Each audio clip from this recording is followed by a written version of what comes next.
In today's video, I'm going to share the exact 5 things that I would do if I felt called to start a coaching business from scratch. I've been coaching since 2015, women entrepreneurs and business owners, and I'm just going to tell you, I'm going to say some things that are probably contrary to a lot of people. This is over a decade of experience that I'm going to share with you today, and it's just from a place of authenticity and transparency. How many times have you wanted to launch a business or start a business, a side hustle, anything? And how many times have you been scared to do it because you do not want to sell? You're like, oh my gosh, I can't sell. Like, I don't want to sell for myself. I don't want to be that person. I don't want to be salesy. I don't want to be cheesy. I don't want to be annoying. Have you ever said this to yourself? One of the very first things I would do is get your mindset right. You're not selling.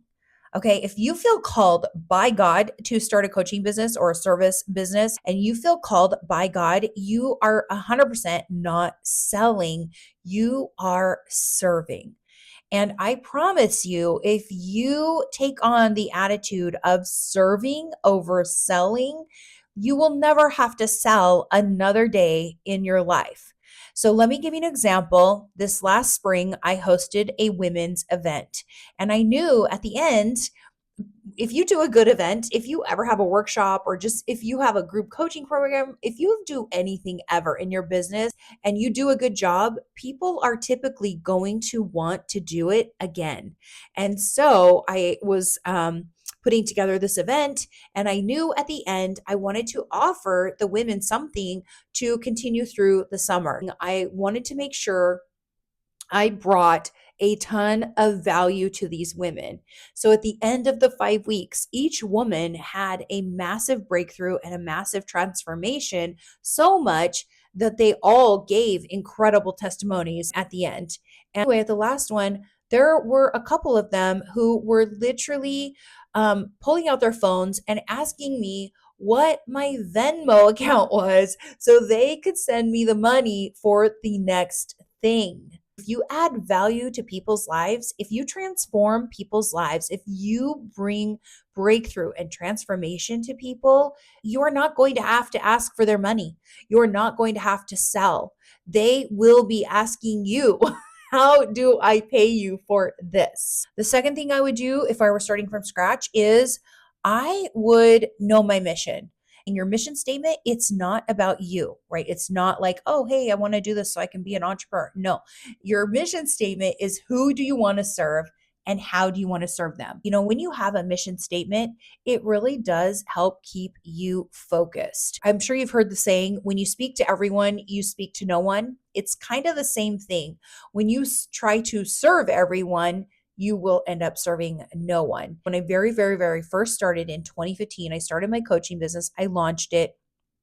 And although I went out and I was networking and speaking and doing all the things, I will tell you, I did acquire or get my very first 2 clients in less than 30 days.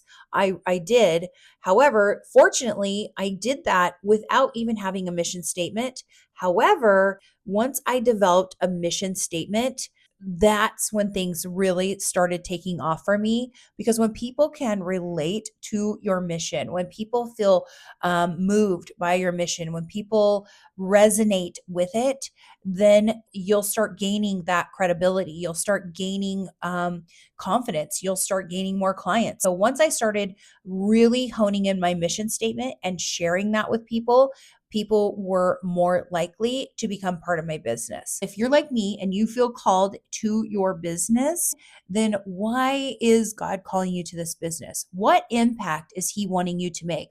What difference are you wanting to make? And that is God calling you to do. Well, my mission statement, for example, is I help Christian women over the age of 40 build God-led, faith-driven businesses so they can get clients without stress, without overwhelm, so that they can fulfill their calling and make the difference that they want to make in the world. Now it's your turn. Let us know in the comment section below, What is your mission? What is your calling? What is God calling you to do? What business and who is he calling you to help? Let us know in the comment section below.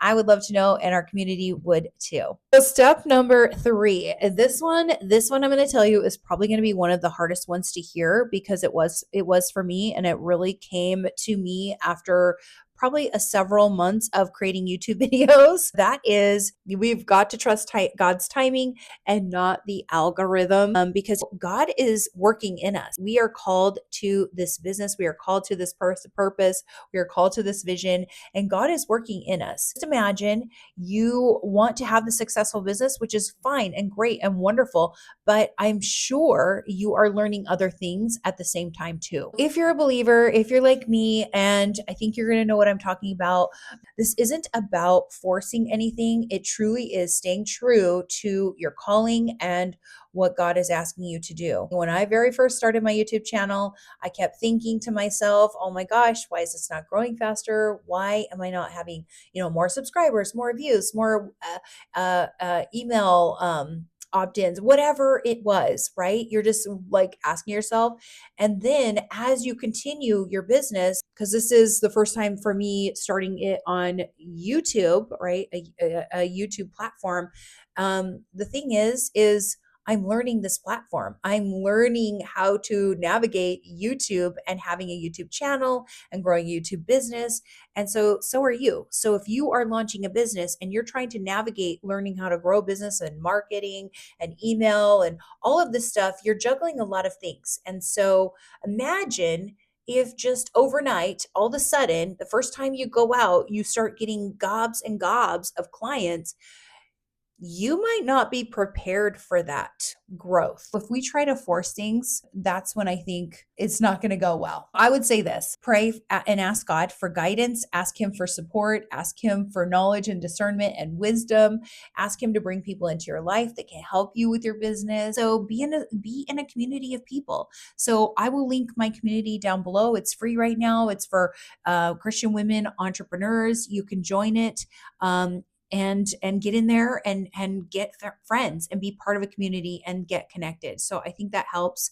But just remember, it's during these times when we're being tested, when we are not growing as fast as we want. This is when God is doing some of His deepest work on us and in us and through us. Be patient and trust God and His timing. By the way, if you want help getting your first few clients, I have a guide that I created, 5 easy ways to get clients. And this is whether or not you are technical or a marketing guru or anything. These are 5 simple things that I have recently helped my students with, and they have recently gotten clients of their own. So download that today. It'll be in the description box below. If I were starting from scratch today, step number 4 would be I would just start an email list immediately. Start building that email list right off the bat, rather than, collecting business cards and just throwing them in a shoebox. So you can start growing a community and nurturing that community. And not to mention, if anything ever happened on any platform that you're on, whether it's TikTok, Facebook, Instagram,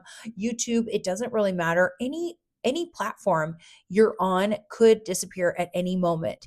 And so the best thing for you to do is to start gathering or growing an email list. That way, if you even pivot or change businesses or whatever you do, you can communicate this to your audience. So almost 2 years ago, I got my Facebook hacked, and honestly, it was pretty devastating. I lost a lot of visibility in my business, but thankfully, I had an email list that I could communicate to my audience where what happened and where they could find me next. Number 5 is, if you're going to hire help, like say you're going to hire a coach or a mentor, which I think is amazing. I think it's awesome. When my son was in, I think, junior high or high school, he was struggling in math. So I didn't want him to struggle in math. I didn't know how to do the math he was doing. So I actually had to hire a tutor for a few months to get him caught up or get him dialed in for that math class, and it really helped. I had to pay a mentor, I had to pay a tutor.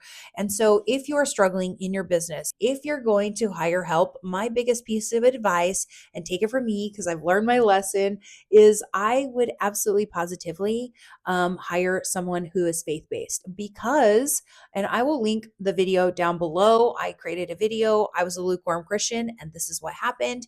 And it explains to you what happened through with my business and when I hired non faith based coaches. So, a lot of crazy things can happen to you. A lot of coaches, I'm not saying they're not good people.